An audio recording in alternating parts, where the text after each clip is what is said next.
What's going on, everybody? Welcome to another episode of the C J Speedway Review. My name is Corey Huffnagel.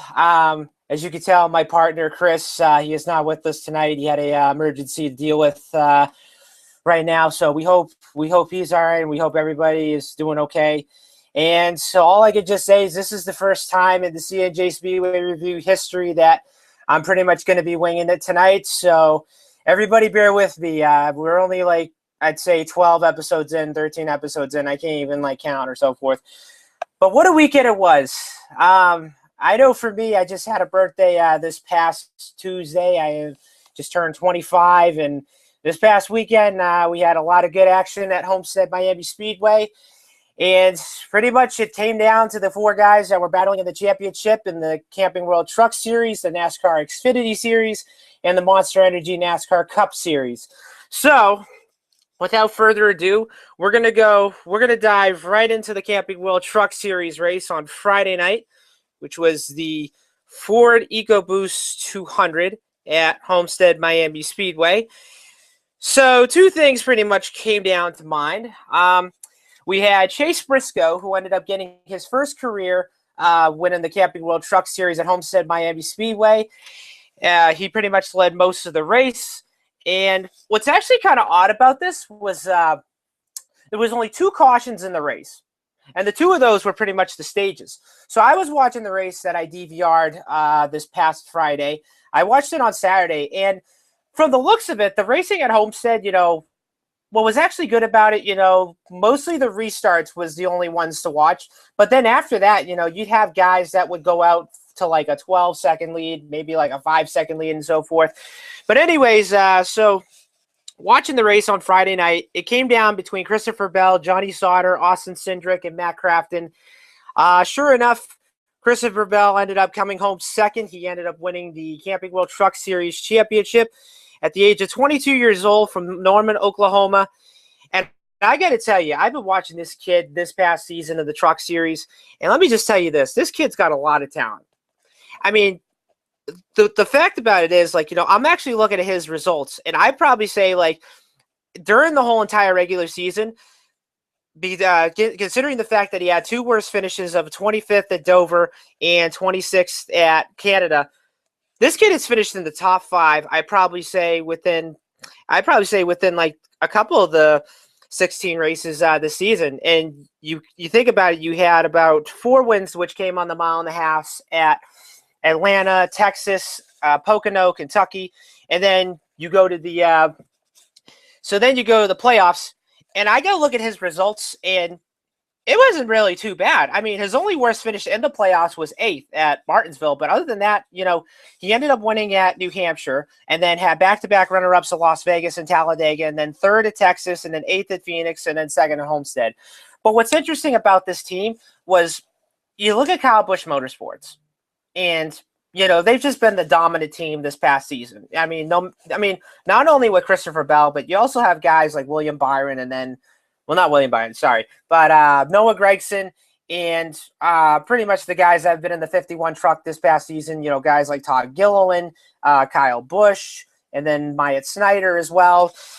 And then, you look at his standings and his results this year: 5 wins, 15 top 5s, and 21 top 10s, and an average finish of 5.7.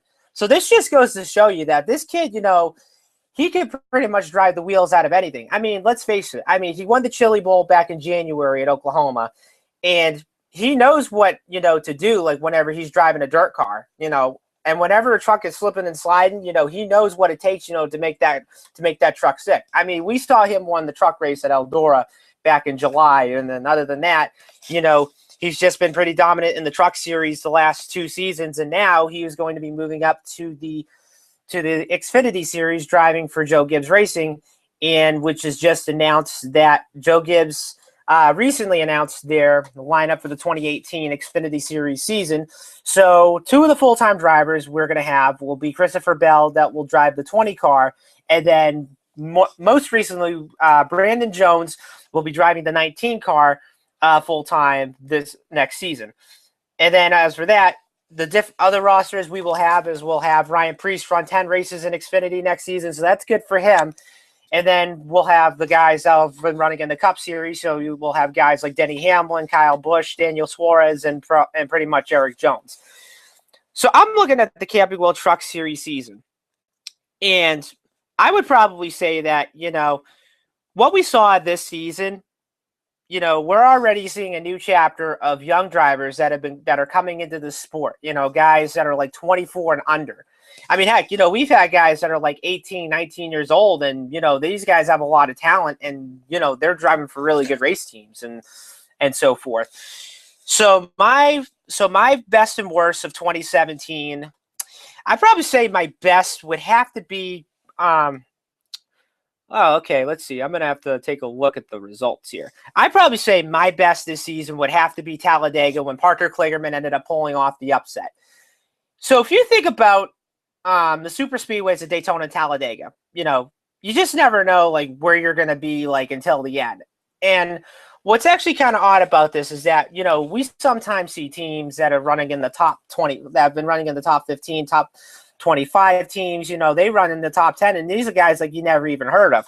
But for Parker Kligerman to drive the 75 truck and come up to the win, and to steal the upset win, it was just pretty much remarkable. I mean, he was there like at the right time. He had guys, that he could push with, and he had just guys that, that he could pretty much, hold off in between. Now, my worst one of 2017, this is going to be a tough one.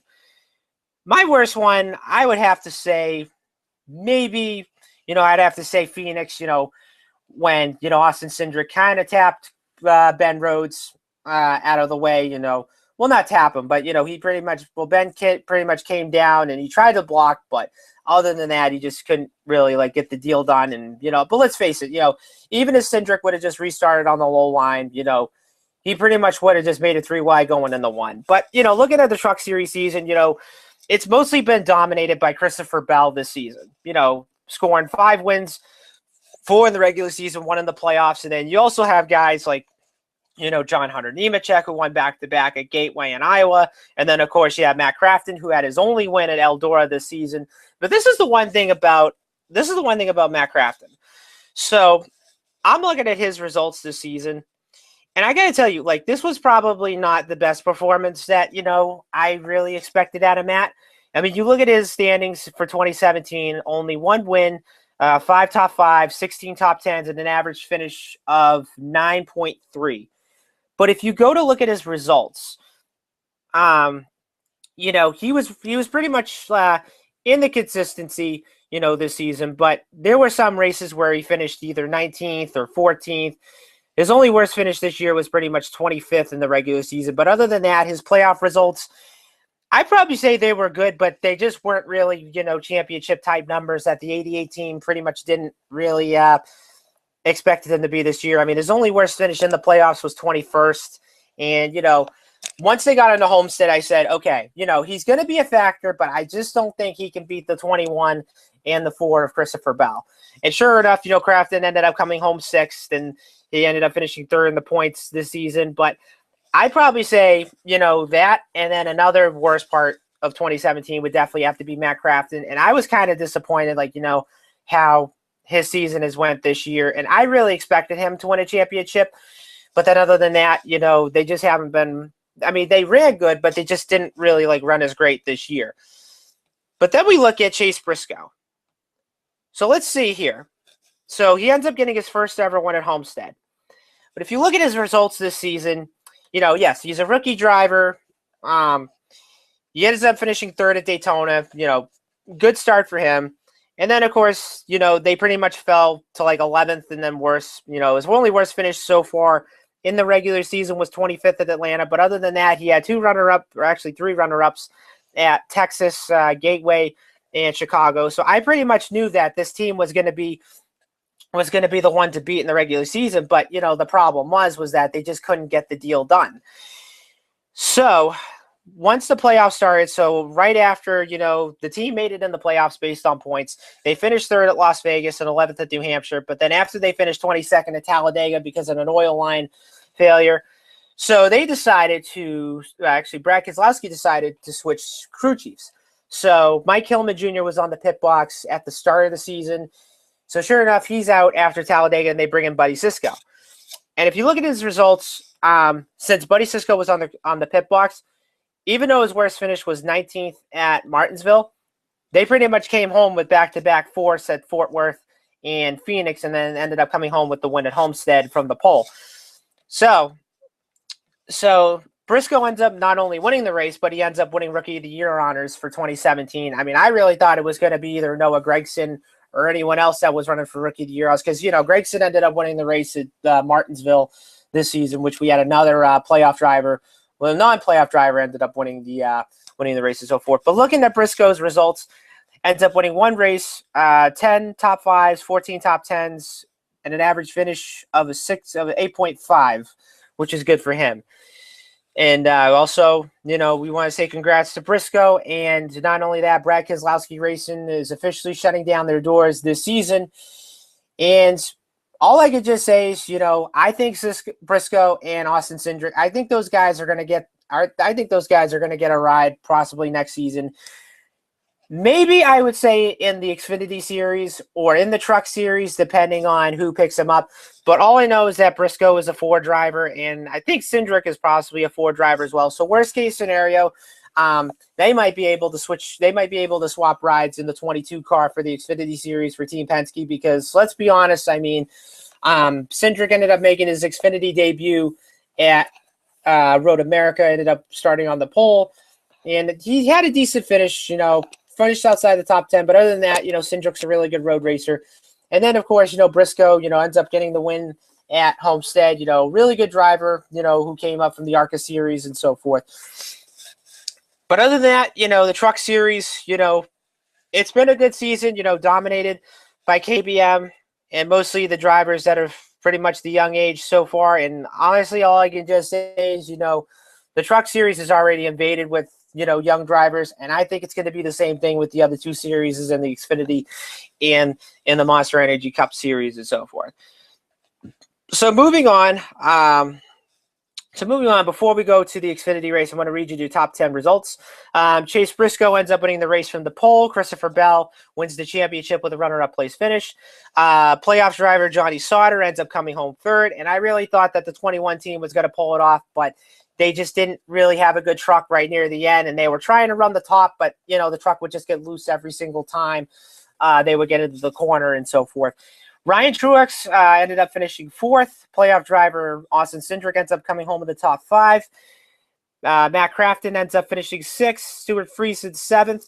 Grant Enfinger ninth. Justin Haley, Grant Enfinger eighth. Justin Haley ninth. And Timothy Peters rounds out the top 10.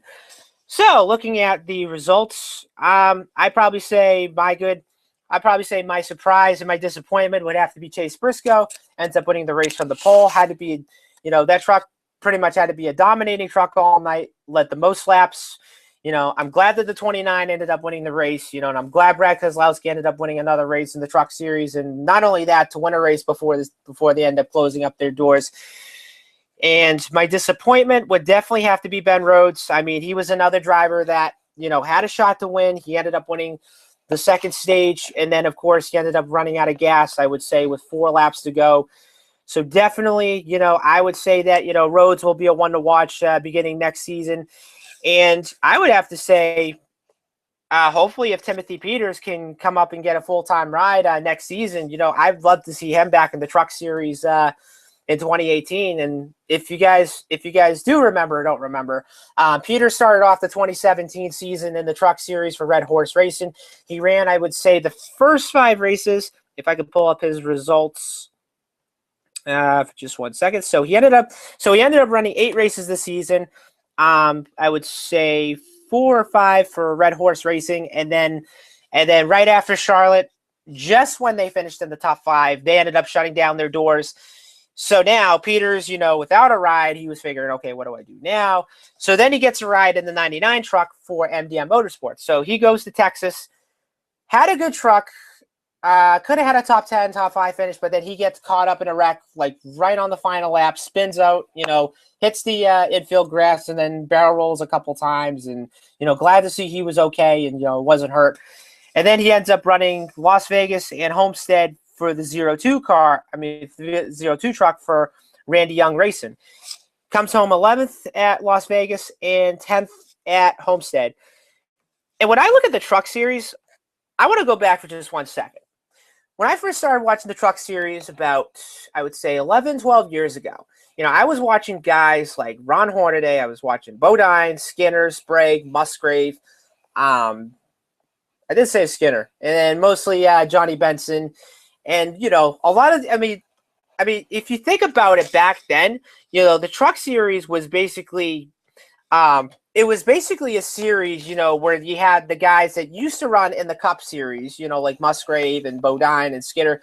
They would all come down and finish, the Truck Series, finish off their career in the Truck Series. And, we've had guys like Hornaday win 4 championships. We had Johnny Benson win the championship in 2008, Mike Skinner, who won the inaugural championship in 1995, and then Bodine, who was a 2-time truck champion in 2006 and 2010.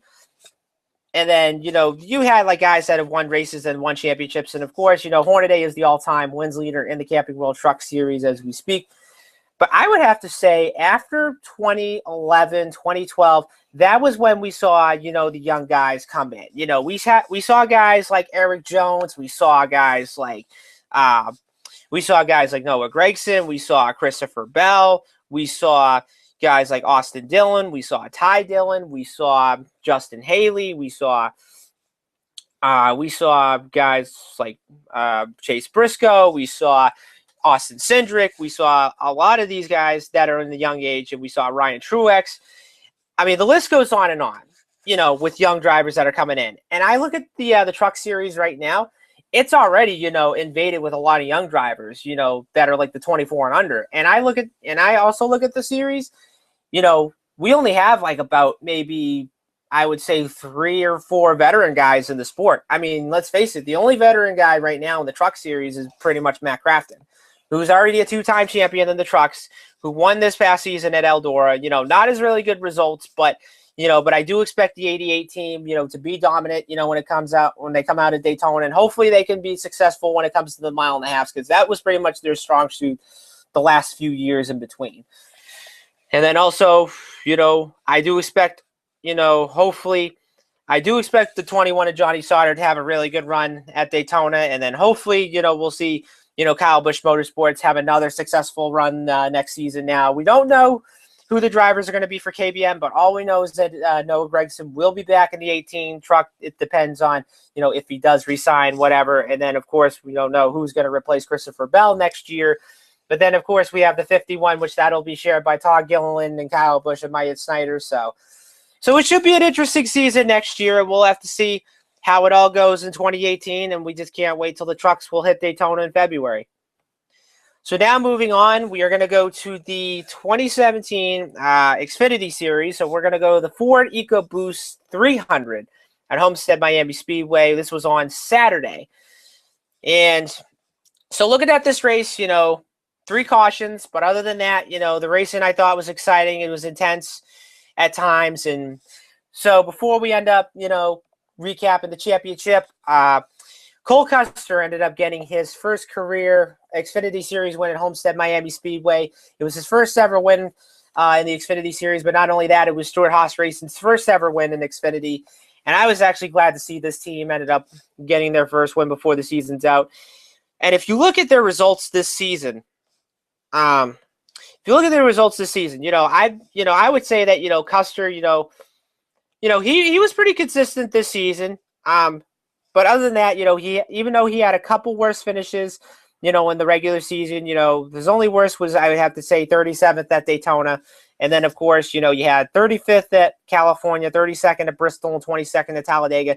They would mostly finish in the top 10. A few of the first 26 races this past season. But let's just face it. I mean, he had a quiet season.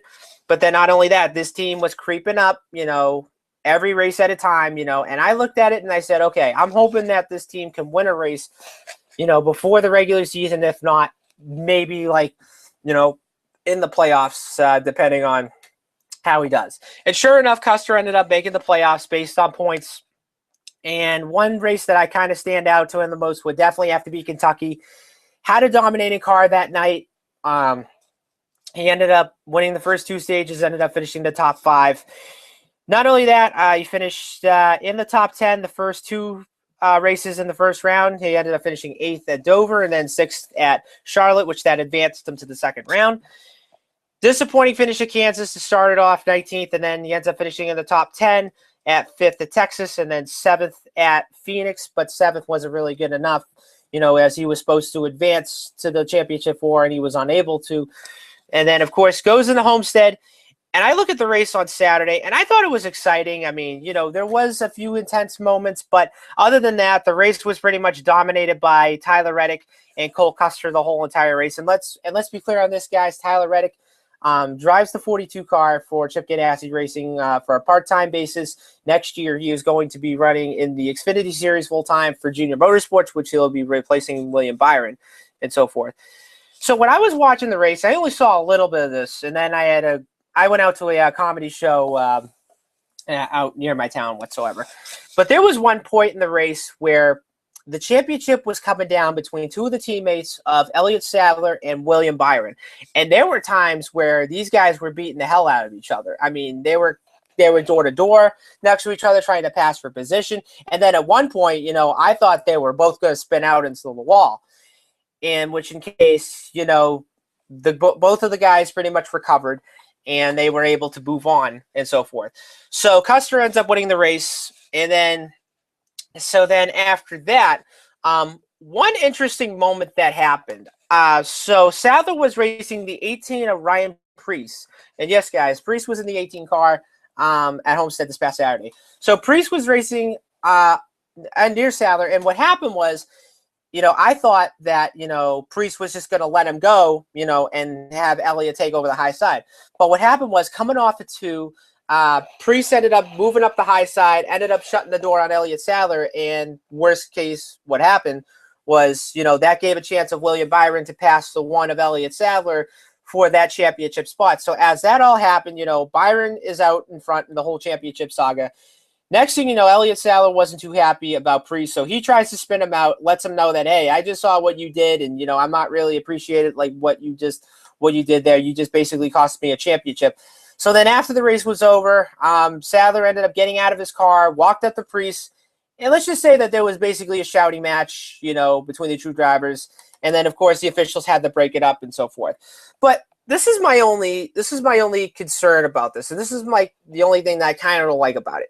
Like, if a driver is going to want to go up to another driver, have a little confrontation of like what just happened, and then, try to fight each other, I would just say, let them have it. It's just kind of like in the NHL, where you just fight, and then once you get on the ground, that's when the refs have to break it up and so forth. But this is the only part in NASCAR that I kind of don't like the most. Once the official comes in, then it's like, okay, guys, break it up or so forth. We don't want anything to happen. And, ever since NASCAR came out with that rule saying, boys have at it, we've seen a couple fights throughout the years. And the one fight that I kind of remember the most was, the time at Texas when, Jeff Gordon, fought Brad Keselowski, and, the whole crews were fighting each other. And, but this is the one thing I love about, NASCAR. The one thing I love about the most is, I just love, the drama. I love the passion. And, I just love it when the guys, have their moments, and there's guys where, they have confrontations and, and the scuffles, that's what I really like the most. And I love when the drivers show emotion. That's the best part, about, seeing the sport the most. But other than that, it basically cost Sadler, a chance to win the championship. And my opinion about this is that I would say, Sadler should have just made the crossover move on the low side. So then that ought way, Preece would have made it up on the high side of the most. But, either way, Sadler's going to have to wait until next year, to win the championship. But other than that, it came down to 3 of the Junior Motorsports guys to win the championship. And then, of course, Daniel Hemrick. Disappointing day for him. He had a battery failure early in the race, so that pretty much ended his championship hopes. 102 laps early and so forth in between. So looking at the results, we had Cole Custer winning the race. Sam Hornish Jr. in the 22 car finishing in second. William Byron, playoff driver, ends up winning the championship with a third-place finish. Tyler Reddick ends up finishing 4th before he goes to his new ride at Junior Motorsports. Ryan Preece ends up finishing in the top 5. Brennan Poole finishing 6th. Matt Tiff finishing 7th. Elliott Sadler 8th. Michael Annett 9th. And Ty Majeski ends up finishing in the top 10. So what's interesting about this results of the race on Saturday, and if you look at it, what's actually interesting is that we had no Cup drivers on Saturday because NASCAR came out with the rule saying that we don't want any Cup drivers running in the championship race in the Xfinity Series or in the Truck Series this weekend. And if you look at these results, you had guys like Sam Hornish Jr. in the 22. That would be, either Keselowski or Logano or Blaney in the 22 in races sometimes. And then, of course, you have the 42, which was driven by Tyler Reddick. Mostly you would see Kyle Larson, Alex Bowman, and then, of course, Reddick. 18 car, you'd mostly see Kyle Busch. You'd see Eric Jones. You see Daniel Suarez. You see anybody who runs for Joe Gibbs Racing. And then, of course, Preece, who already won the race at Iowa. Then you have, let's see, you had the 2 car, which would be driven by Austin Dillon and Paul Menard. This weekend was Ben Kennedy. And then, of course, and this is what's actually interesting about, NASCAR making up this new rule. So this past season, if anybody doesn't remember, NASCAR came out with the rule of limiting Cup drivers. So this year, anybody who had 5 years of experience in the Xfinity Series would have to run 10 races this season. And you'd have guys like Kyle Busch and Keselowski and Harvick. Those guys would have more than 5 years of experience. And then, of course, the guys who have less than 5 years of experience, they would basically run most of the races that they want. Now, the one thing that I like about this rule is that now, all the Cup drivers are looking at their calendars and they're probably saying, like, okay, now what races should I run? What races should I not run? I'm pretty much not going to run the standalones because, of course, all that, and et cetera, and everything in between. But then, you'd have the other guys that would still be winning the races, like Kyle Busch. You'd have Keselowski, you have Logano, you have Blaney and Jones. And, I mean, looking at the results this year, I would say, most of the races was pretty much won by Cup drivers. I mean, I look at this list. You have Kyle Busch. You have Joey Logano. You have Kyle Larson. You have Eric Jones. You have Eric Almirola, you have Ryan Blaney, you have Keselowski, you have Hamlin, who won pretty much most of the 26 races this season. So now next year, the rule is going to be changed down to 7 in the Xfinity Series, and then I would say 5 in the Truck Series and so forth. Now, my opinion on this rule is I really think NASCAR made a really good job of making it clear that, we really want to see, the Xfinity's regulars, shine and, hopefully they can make a name for themselves, win races and championships in whatsoever, But do I like the rule? I would say yes. And if you look at it, you're still going to have the Cup drivers win the races, but the only thing is you're not going to see them in a lot of the Xfinity races like we've seen in the last decades and so forth. Because if you look at it, the Xfinity Series was found by Cup drivers. It's won by Cup drivers. And championships, they've won by Cup drivers, within the last couple of years and so forth. But now the rule is going to be a lot different. So not only, they're going to be limiting it down to 7 races in the Xfinity Series and 5 in the Truck Series next year. What's also interesting is that, there's not going to be any Cup drivers running in the playoffs or in the championship for in the Xfinity Series and the Truck Series next season. And I kind of like that rule, too, because you look at the results in the Xfinity Series playoffs, and I would say that we only had about 2 drivers that won one of the playoff races in the Xfinity Series, and those guys were pretty much Ryan Blaney and Eric Jones. But other than that, we had a couple of non-playoff drivers win some of the Xfinity races. Like, I look at Alex Bowman, who won at Charlotte. I look at Christopher Bell, who won at Kansas. And then, of course, Tyler Reddick, who won at Kentucky to start off the playoffs in between. So looking at the Xfinity Series season, what I liked about this year, I would probably say my favorite moment would have to be at Iowa when Ryan Preece ended up winning his first career Xfinity Series win for Joe Gibbs Racing. And when I first heard that he was going to run a few races for Joe Gibbs, I said, okay, this kid's got a lot of talent. a really good modified driver. And, of course, he ended up finishing third in the modified series standings with about, I would say, with about 5 wins, 12 top 5s, 12 top 10s, and an average finish of, I would say, 5.9. So when I first heard that he was running in the Xfinity races for Joe Gibbs, I said, okay, I really think this kid can pretty much shine. I think he can do something, but I really want to see something, out of him. So sure enough, he makes his debut at New Hampshire. He ends up finishing runner-up. And let's be honest, guys, I was at that race. Priest ran a really good race, ended up finishing in the top 5, finishing second to his teammate Kyle Busch. Then he goes to Iowa. So I said, okay, this is probably going to be his best shot at winning the race. Because let's face it, there were no Cup drivers there.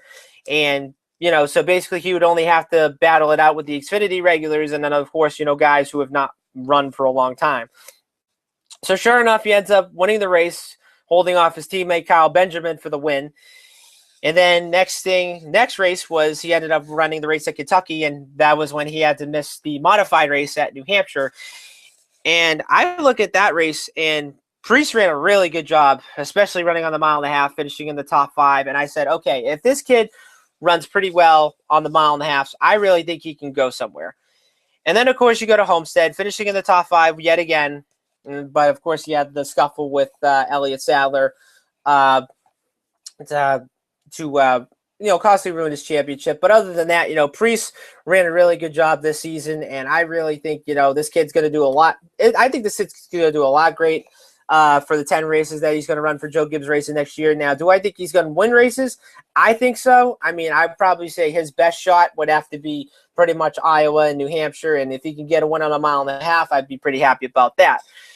And then my worst part of 2017, my worst part in 2017. What can I cap this one off on? So my worst one of 2017 would definitely have to be the race at Kansas. So let's recap on this. We had the whole thing with Christopher Bell and Eric Jones. And what happened was, with about 3 laps to go, Christopher Bell had a run on his teammate, and he went down on the bottom, took the lead.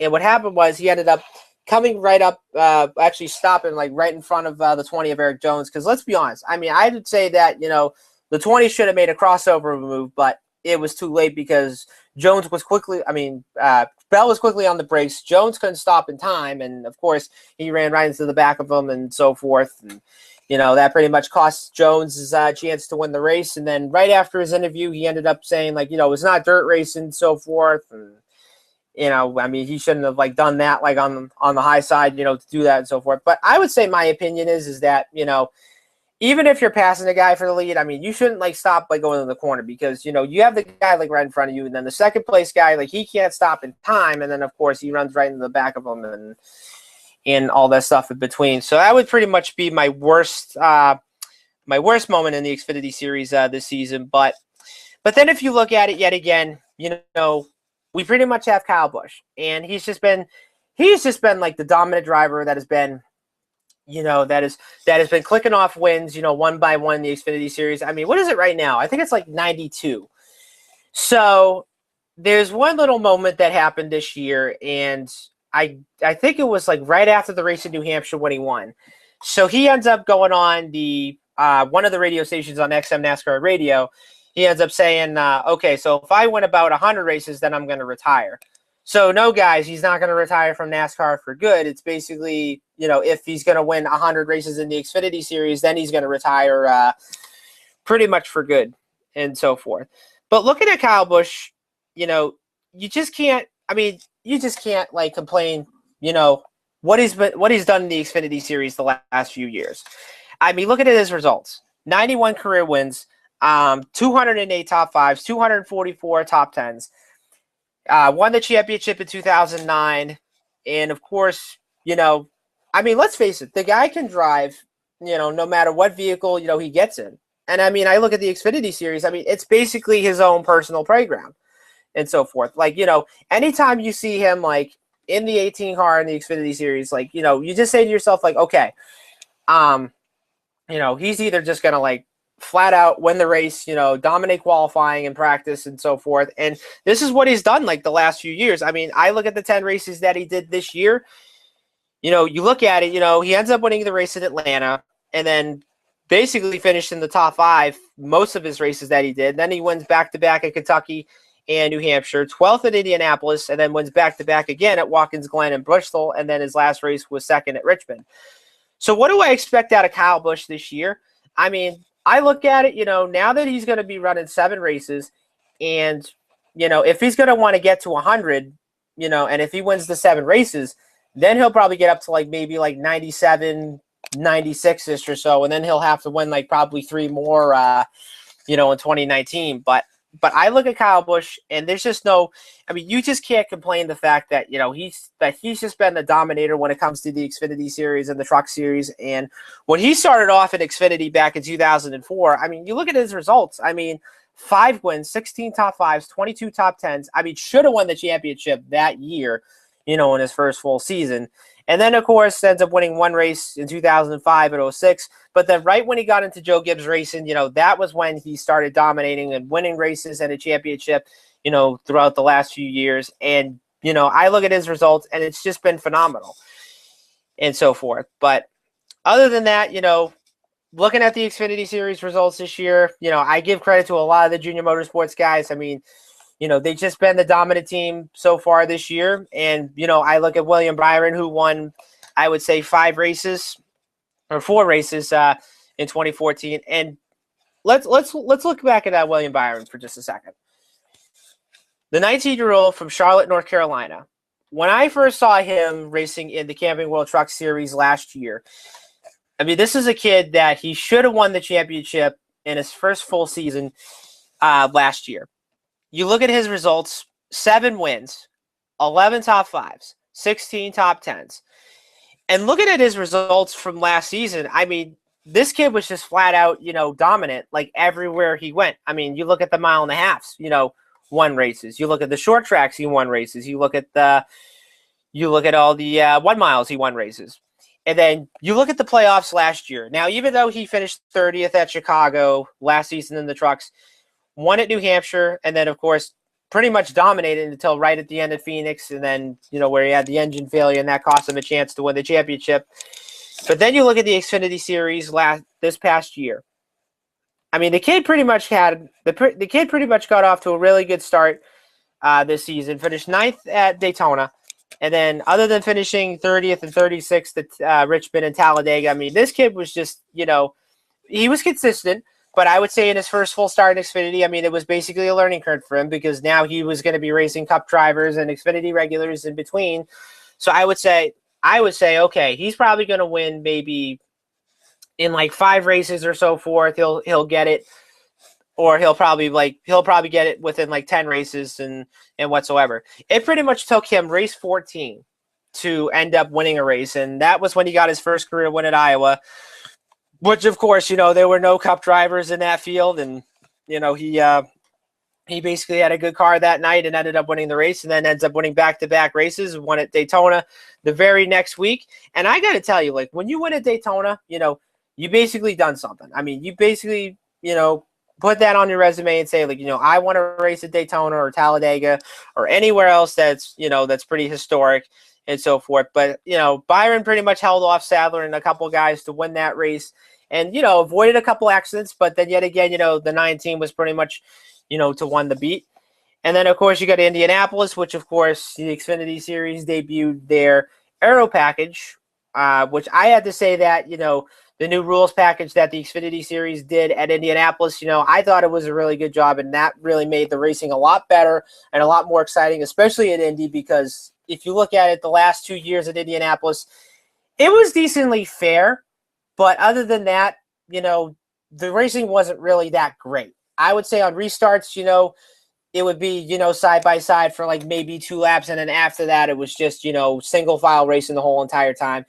And then I heard next year, I guess the Xfinity Series rules package is going to be debuted at Pocono, Michigan and Indy.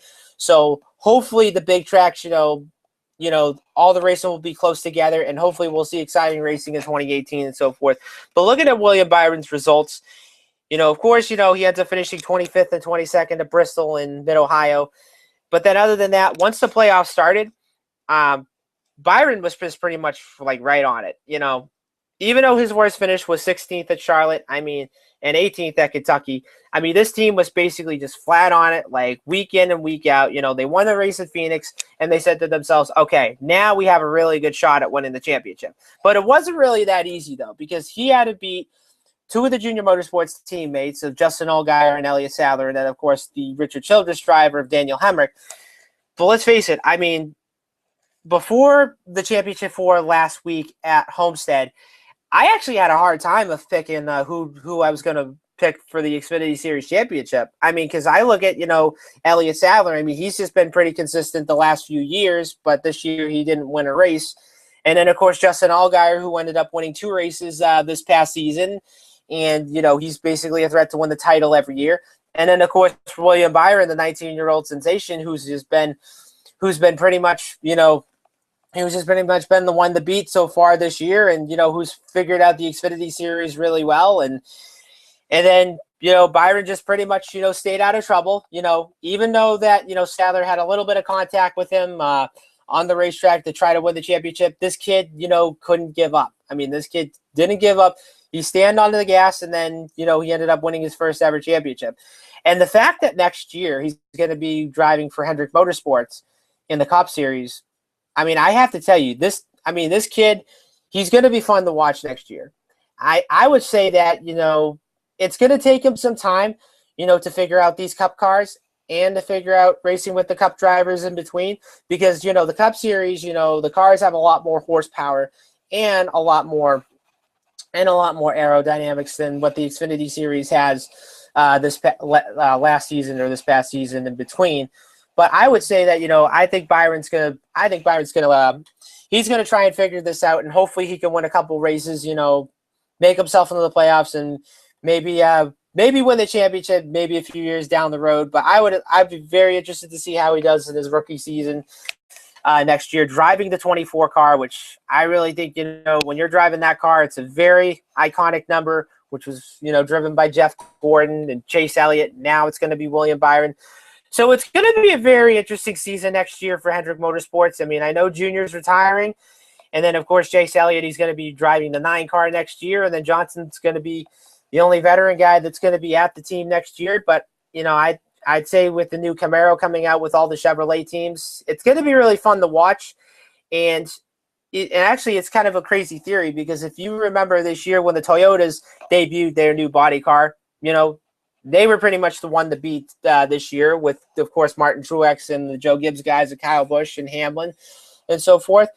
Now, with the Chevrolets, it's pretty much going to be the same thing. This is pretty much my prediction. So this is going to be the same thing. Now the Chevrolets are going to be the ones that'll dominate this season. I mean, I would say the first 2 races, it'll be a learning curve for them.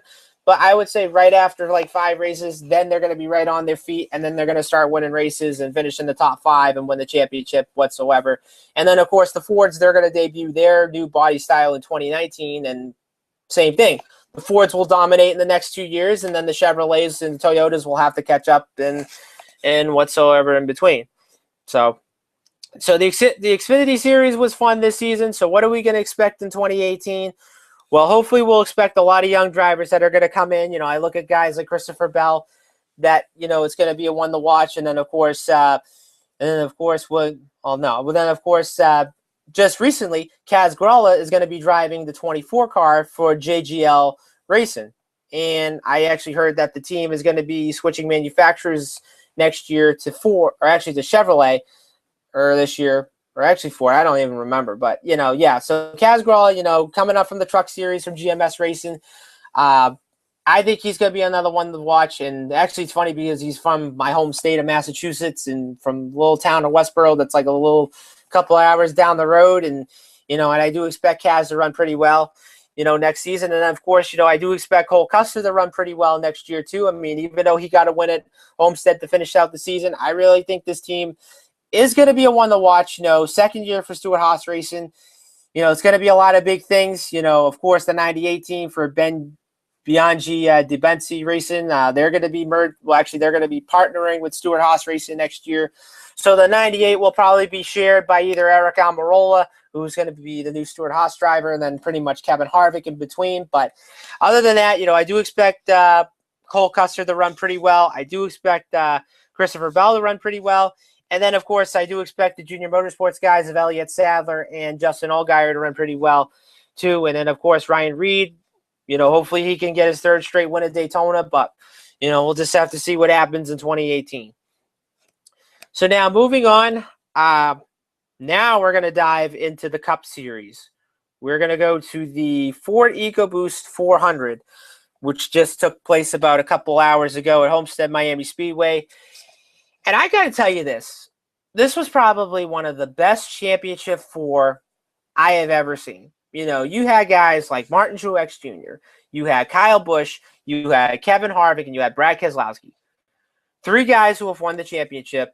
1 guy who has never won the championship, but didn't really, hadn't had any success until this season. And I got to look at Martin Truex Jr. You look at his results this year. You look at his performance this year. This was a team that just never gave up the whole entire season. They've had a lot of adversity that came in front of them. They've had a lot of things that have happened to them this year. They've had a lot of stuff, and they had to battle back a lot too. But this was a team that just never gave up the whole entire season. I mean, even though they finished 13th at Daytona, this team was pretty much flat out took off like right at the start of the season, mostly just dominating the entire mile-and-a-half racetracks this year. And if you look at their results, I mean, yes, they've won probably 6 races on the mile-and-a-half, 1 race on the road course. But this was a team that, that was weak, that was so dominant week in and week out. I mean, I said these guys are going to win the championship, without a doubt, But, every time like I'd watch these guys, I mean, everybody would all be talking like, how's the 78 going to do this year? I mean, how's the 78 going to do this weekend? I mean, they would just, flat out be good in qualifying. They would be good in practice. They would be good in the race, and, they would just go out there, dominate, and then they would end up winning.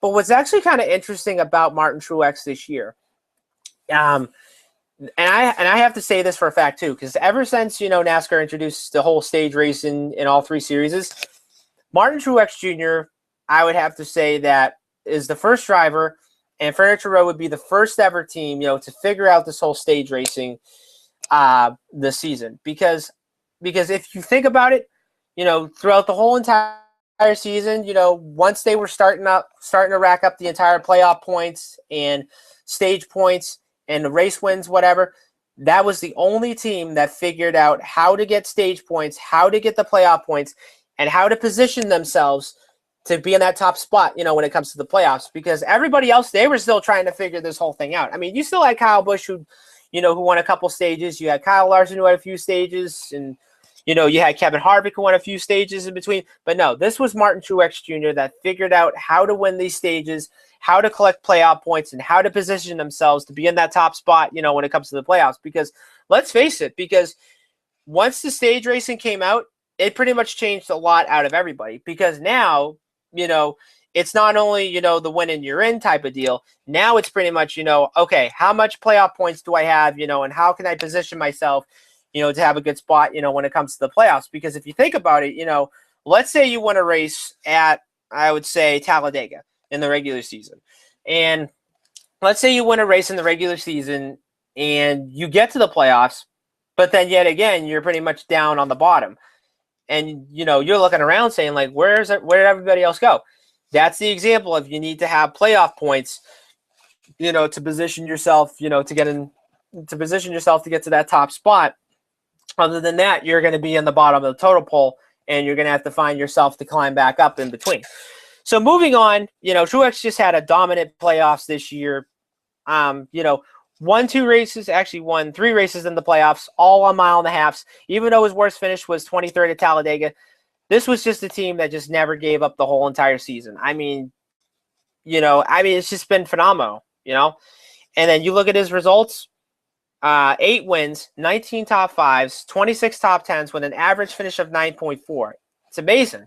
I mean, it's just amazing. Like, this team has just been, they've just been the one to beat this past season and all that.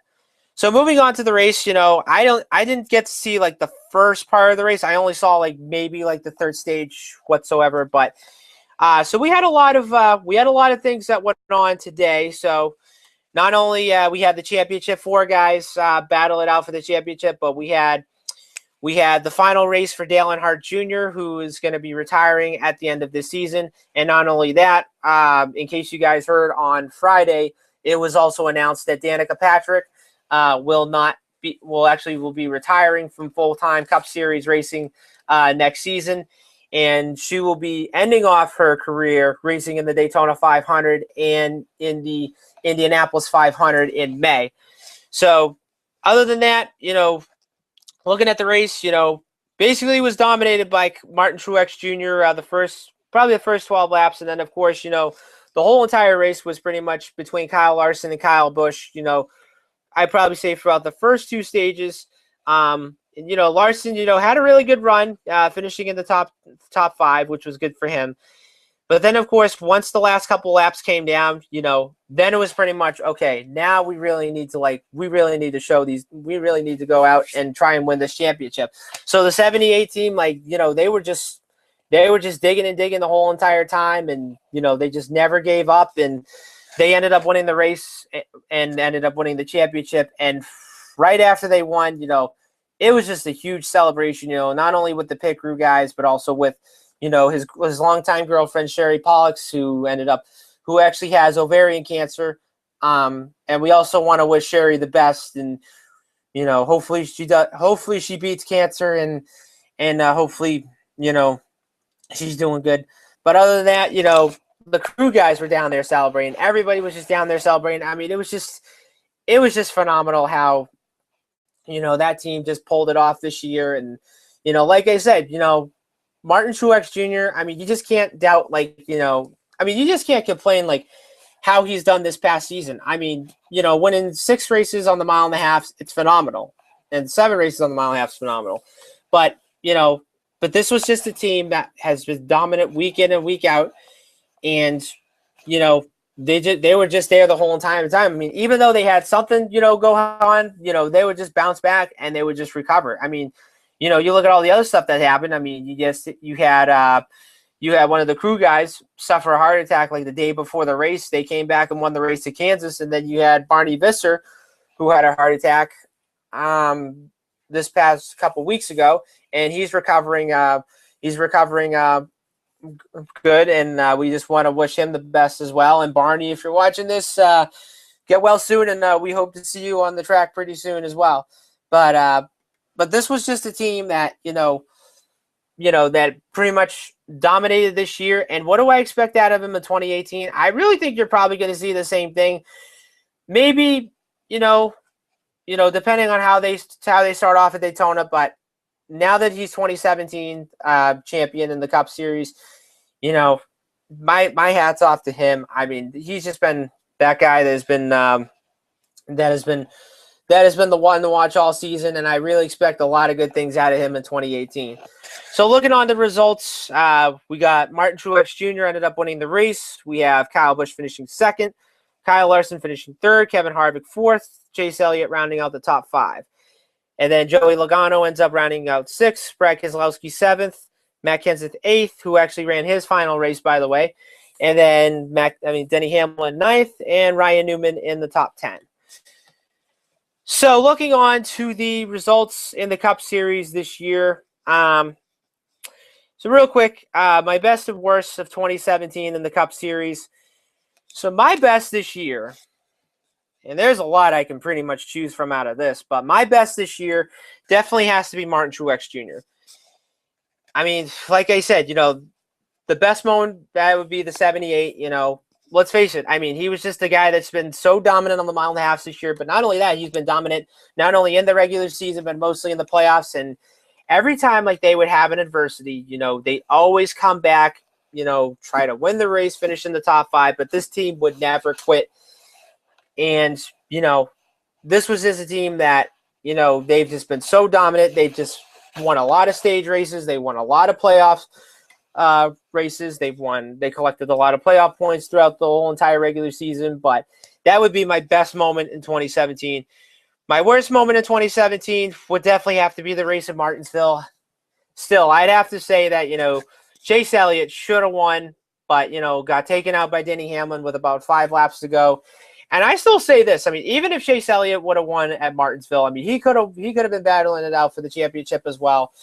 But, you look at that race, and I would pretty much say that, Denny Hamlin not only, moved him out of the way, gave him the bump and run or something. No, he pretty much tapped him like right out of the way. I mean, he pretty much got right on his bumper, and he just said, you know what? I mean, I want to go out there and win the race, and I want to get those 4 spots, and he pretty much dumped them, basically, in my opinion. So that would be my worst moment in 2017. But you look at the Cup Series results. We started off with Kurt Busch winning the Daytona 500 this year, and we've had some guys, that you haven't really mentioned in a long time. You had Ryan Newman that pulled off that risky win at Phoenix. You had Austin Dillon, who got his first career win at Charlotte. Then you had Ricky Stenhouse Jr., which I have to admit, I did not see him winning a race this year, and I did not see Roush Fenway being successful this year as well. But once Stenhouse got the 2 wins on the restrictor plates at Daytona and Talladega, I said to myself, okay, Roush Fenway is back, but I just don't think they're back just yet. And you look at Stenhouse's results, this past season, 2 wins, 4 top 5s, 9 top 10s. And even though he won the 2 races at Daytona and Talladega, you look at his playoff results. I mean, his only best finish, I would have to say, is 8th at Phoenix. But he's had some really good runs throughout the whole entire regular season. I mean, I look at it, 4th at Phoenix as well.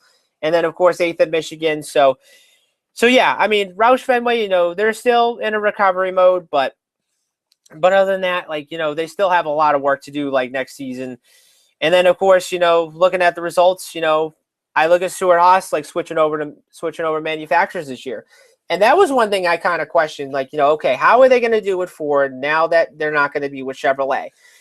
Well, it took them probably a couple races, until they finally won a race, which, you had Kevin Harvick, who won at Sonoma, and then, of course, ends up winning at Texas in the playoffs. And then not only that, Kurt Busch winning the Daytona 500, which that pretty much kicked off the whole saga of success with Ford being with Stuart Haas and so forth. But next year, with year 2 being with Stuart Haas being with Ford, I do predict that, I think they'll rebound next year. I expect Harvick, to rebound, this season after having 2 wins, and I do expect the 14 of Clint Boyer to have a really good start next season. I mean, I look at him, I thought he was going to win maybe a few races this year, but sure enough, they didn't make the playoffs, they didn't make the playoffs, but other than that, there were some days where he ran pretty good, but, he just couldn't cap off the deal, finishing in the top 5 or winning. And looking at his results, 6 top 5s, 13 top 10s, good so far for, his first year in the 14 car, but, I do expect a lot more out of him. And then not only that, with Eric Almirola coming up to the team, he's another one that I really expect him, to run pretty well. But now that he's going to be with a big team, this is probably going to be a make or break year for him. And I'd probably give him maybe 5 races to see how he does. And I would be surprised even if he does win a race in the first maybe 3 races or so forth. And then, of course, with the 41 of Kurt Busch. Now, we don't know what he's going to do next year, but, I mean, we still have to they still have to figure out if they're gonna bring him back or if they're probably gonna let him go. But the last thing I heard was he was having some negotiations planned out for 2018. Now I don't know what they are, but they're gonna be. But hopefully, Busch will be back in the 41 next season. So as the 2017 NASCAR season comes to a close, what do I expect out of 2018? I mean, I do expect, a lot of the young drivers, to make the name for themselves, hopefully win races and win championships throughout the next couple of years. And all I got to say is, the youth movement is starting to move pretty quick. And I would have to say within the next 3 to 5 years, you're going to see a lot of young drivers move up to the Cup Series pretty quick because let's face it, I mean, the young guys are giving the veterans a run for their money. And, you look at the veterans who have been around, from the 2000s to on, like Dale Jr. and Matt Kenseth, who started off in 2000. Now you basically have the guys that have been around since like 2002, 03, 04, 05, and some of them who are going to be around maybe like with the next 3 to 4 years, maybe 5 years, like depending on what they're going to do next season. But all I can just say is I look at a lot of young drivers, and I look at guys like William Byron, I look at John Hunter Nemechek, I look at Christopher Bell, Eric Jones. The list goes on and on. But that's one thing I do expect out of 2018. And then next year, I do expect the stage races to get a lot more better and a lot more exciting, because this year was basically a learning curve for everybody in all three series. I mean, you look at the guys on the Cup side, the trucks and Xfinity, like they were all trying to figure out, okay, like how do we pull this off? Like, with the first three stages. So if you look at it, it's kind of like, racing on like your local short track. You got the heat races, and then you basically have the main event, which would be the third stage and so forth. So basically, in my view, the first two stages would basically be the heats. So you would have to get the playoff points, if you're able to finish in the top 10. And then stage 3 would basically be the main event, which you would have to go out and win the race. But, there were some guys that figured out the stage races, for example, like Martin Truex Jr., and Kyle Busch and all those guys, while everyone else was still trying to figure out like how to pull this thing off and so forth. And what I actually love about stage racing, in my opinion, and I think NASCAR did a really great job, listening to the fans saying like, okay, we really want to like figure out like how to like get the fans like to get to our races and figure out like how to make the racing a lot better. So that's when NASCAR decided, now we're going to come out with this stage racing. And when this came out back in January, I was pretty excited about it. But then at the same time, I said, okay, someone has to show me how to figure this whole thing out. But then once the guys on NASCAR on Fox pretty much explained the whole thing, I said, okay, now I get it. So you have to win the first two stages in order to get playoff points, and then the third stage, you just go out there and win the race. So I do expect the stage racing to be a lot more exciting, but I do expect it to be a lot more competitive, because we saw at times, where there were guys that were saying like, I really need to get, stage points if I want to finish in the top 10, or I need to win stages and so forth.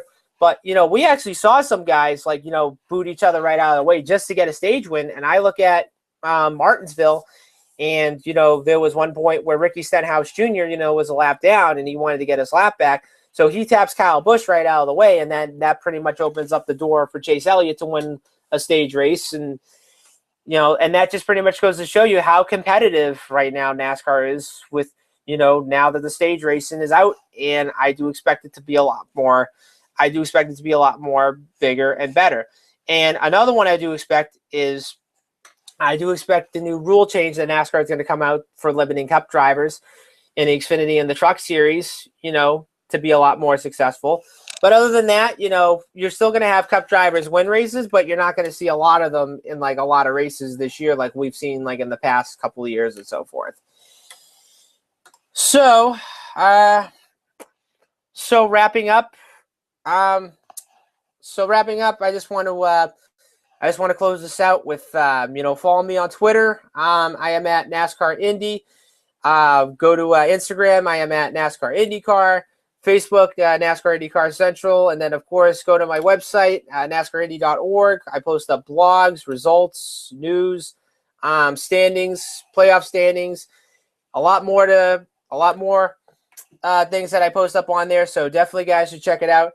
And then not only that, so as we close it out, so what are we going to do for what are we going to do now between now and February? Well, all I can just say is now we're just going to have to watch football until February, and then I would say right after the Super Bowl would be the start when the guys will be heading down to Daytona and getting to the speed weeks of 2018. And I do expect, a lot of the drivers changes, and I do expect a lot of the drivers new uniforms, sponsors, and everything. So it should be very exciting how it'll all be this year. So thank you guys for watching the C J Speedway review. Before we wrap up, make sure you go to our YouTube page, C J Speedway review. Make sure you click like and subscribe to us today. We have about 16 subscribers as of right now. We need more subscribers, guys. So if you're a NASCAR fan out there in the United States or anywhere around the world on YouTube, please check us out. Make sure you subscribe and make sure you guys watch our show. And so for the C J Speedway review, I am Corey Huffnagel, and I am signing off. So good night.